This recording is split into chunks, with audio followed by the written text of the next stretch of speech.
Welcome to the Slop Farm. Enjoy the video.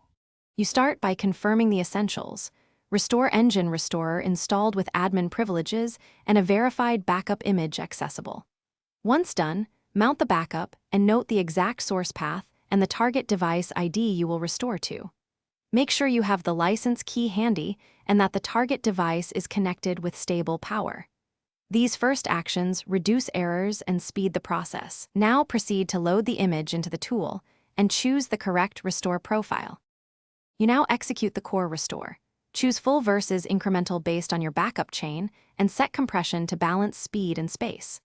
Once selected, map partitions carefully, preserve UUIDs when keeping system references, or remap when changing hardware. Make sure to set the bootloader target to UEFI or legacy as needed.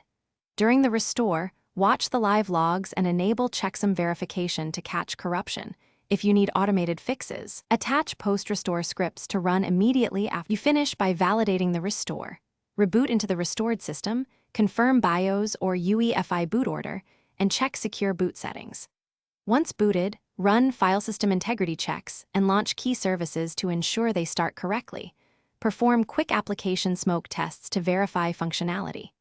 If something goes wrong, stop and preserve all logs, then revert to the backup copy or rerun the restore in verbose mode to capture errors. One key tip: checksum mismatches usually indicate transfer corruption.